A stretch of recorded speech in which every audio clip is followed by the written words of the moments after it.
Olá, seja muito bem-vindo ao meu canal. Se você não me conhece, eu me chamo Priscila Uemura e sou criadora do MOS, que é o Método de Orientação Sistêmica. Se você quiser conhecer um pouco mais sobre como que funciona o meu trabalho, eu te convido a assistir às lives que faço ao vivo todas as terças-feiras, porque eu faço atendimento ao vivo por lá também. Lembrando que é dentro do Instagram. E o assunto de hoje é as amarras que te impedem de evoluir na carreira como terapeuta. É isso mesmo. Tem muitas pessoas que começam a falar assim: Pri, eu não sei mais o que eu faço, meu sonho é ser terapeuta, eu quero fazer disso a minha profissão, mas parece que as coisas não estão indo. Eu já fui em igreja, já comecei a fazer de tudo, já fiz até simpatia para ver se o negócio anda, mas o negócio não está indo. O que será que está por trás disso? Você já parou para pensar? Então, assim, é muito importante a gente entender que essas amarras, elas não têm nada a ver com uma religião, ela não tem nada a ver com algum tipo de questão em si, digamos assim, que está relacionado a um problema que seja assim, sou eu o problema, né? Mas querendo ou não, você vai perceber que sempre tem uma pitadinha de autossabotagem aí para que a gente não dê um próximo passo na nossa vida. Então fica aí, porque agora eu vou passar aqui para você, principalmente porque eu já vi histórias de vários alunos que queriam fazer das terapias uma carreira. E inclusive tem a Karen. Gente, a história da Karen foi sensacional porque assim, ela sempre foi terapeuta e ela sempre gostou de fazer atendimentos. Só que olha a situação que ela se encontrava. Ela estava sem dinheiro, ela estava solteira, na verdade ela tinha se divorciado, sozinha. Sabe quando a pessoa não tem a quem recorrer? Foi praticamente assim, dentro de todo esse contexto da vida dela, que ela conseguiu dar um próximo passo na vida. E ela, hoje, ela passou assim, os atendimentos dela de R$ 50 para 250, sabe? Se não me engano, já deve ter até aumentado. Mas a gente começa a perceber que houve uma valorização, não é mesmo? E às vezes nós temos essa certa dificuldade de olhar dentro de nós. Às vezes a gente olha e a gente pensa assim: nossa, eu preciso fazer alguma coisa, eu preciso cobrar mais, mas os clientes não vêm, não tem como eu seguir minha carreira como terapeuta. Mas não é isso. Né? Não é somente sobre aumentar o teu preço, não é somente sobre, eu preciso entregar sempre mais o meu melhor. É claro, né? Isso daí é claro que você deve fazer, porque querendo ou não, é isso que vai te tornar referência aí para os seus clientes. Só que um ponto que é muito importante é que tem muitos terapeutas que eles não conseguem olhar para o passado e agradecer. É isso mesmo. Aí você vai falar: ai, Priscila, mais uma vez você vai falar de agradecimento? Eu vou falar. Sabe por quê? Quantas e quantas pessoas não buscam uma carreira de terapeuta e falam assim: mas a minha vida, ela sempre foi muito difícil. Aí vem aquela lamentação. Você já parou para pensar nisso? Aí vem a lamentação e começa: porque minha vida não vai para frente. Minha vida sempre foi muito difícil. Porque a minha mãe, porque meu pai, porque a minha infância foi difícil. A pessoa, ela só traz lamentação. E quando se trata de terapeuta, gente, terapeuta entra no processo. O terapeuta, ele não vai ficar entrando na lamentação. Ele não vai ficar olhando e falando: céus, vida. Não é assim que funciona.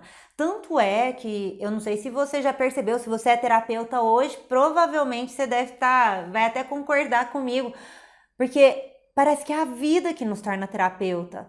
Parece que a gente vai conseguindo dar um passo a cada processo interno que a gente consegue resgatar dentro de nós e fazer diferente, não é verdade?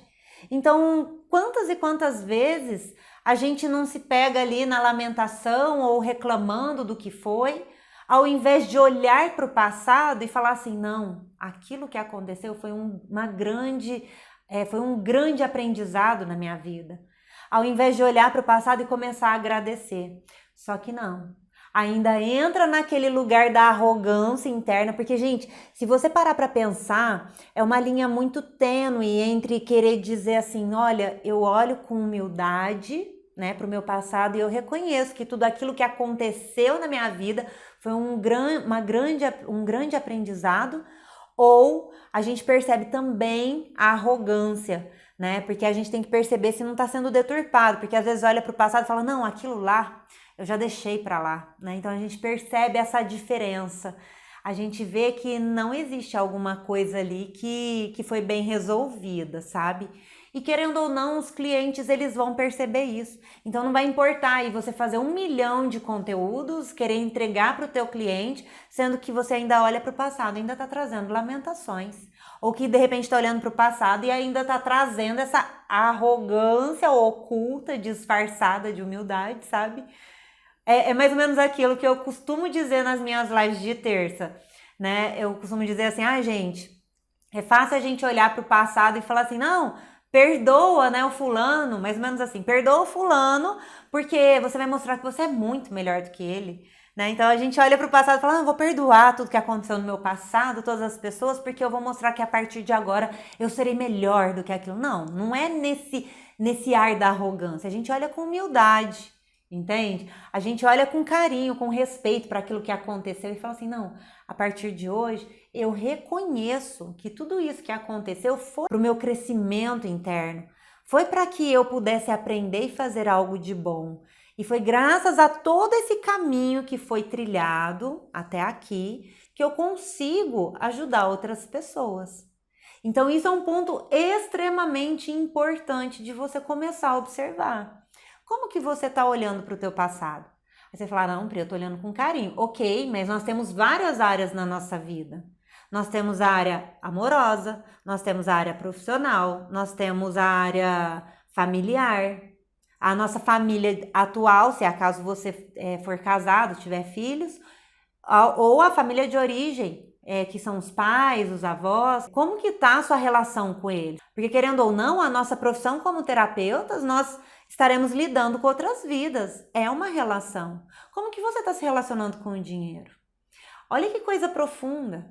Então, assim, enquanto você continua olhando para o passado e trazendo essas lamentações, não vai adiantar. Realmente, você vai começar a se auto-sabotar, você vai achar que você nunca tá pronto, você não vai conseguir resgatar os seus vínculos com os teus antepassados. Quando eu falo antepassados, eu estou falando a partir dos seus pais, independente se eles estão vivos ou se eles estão mortos, né? Então, quando a gente começa a trazer toda essa compreensão, a gente sai dessa autocobrança, a gente sai desse desespero, porque ser terapeuta é a gente viver o processo também. E a gente só consegue ajudar o nosso cliente a partir do momento que a gente dá um passo dentro do nosso próprio processo. É assim como eu costumo dizer muito para os meus alunos dentro do módulo. Eu falo assim, gente, não tem como a gente querer ajudar o nosso cliente a se reconciliar com a mãe se a gente tá assim, tudo cheio de problema com a nossa mãe. Não vai adiantar a gente querer ajudar o nosso cliente a reconciliar com o pai se nós tivermos com um monte de problema com o nosso pai ainda. Entende? Então é muito importante a gente começar a trazer isso para dentro da nossa consciência, porque só quando nós estamos realmente alinhados com os nossos pais, nós conseguimos dar um próximo passo e seguir adiante na nossa carreira como terapeuta também, tá? É claro que para falar um pouco mais sobre essa profundidade sobre profissão em específico, eu vou deixar para um outro vídeo. Mas aqui eu quero muito que você compreenda. O que está por trás de tudo isso é realmente a sua forma de olhar para você, a sua forma de olhar para a tua vida e olhar para as áreas da sua vida. Então agora vamos fazer um movimento junto comigo que vai ser muito importante para que você possa resgatar essa força para que você dê continuidade na tua carreira como terapeuta. Então começa por esse processo. Eu vou pedir para você imaginar ou se não, nem imagina, pega um papel e coloca aí, pontua todas as suas profissões. Isso vai ser um grande exercício para você. Escreva todas as profissões que você já teve. Pri, mas é de carteira assinada, CLT? Não necessariamente. Por exemplo, quando eu era criança, eu cuidava dos meus primos quando eles eram pequenininhos e a minha prima mais velha, ela ia trabalhar. Isso não deixa de ser babá, então coloca, de repente você cuidava de alguém, então coloca desde o começo. Sua primeira profissão, eu ajudava minha mãe em casa, então coloca, isso é uma profissão. E aí depois que você escrever todas elas, você vai começar a olhar uma por uma e você vai trazer essa consciência do que você aprendeu com cada uma. E você vai começar a perceber o quanto que cada uma dessas profissões, elas contribuíram para que hoje você possa seguir na carreira como terapeuta. E principalmente, como que foi a sua relação com a sua última profissão? O que você era antes de se tornar terapeuta?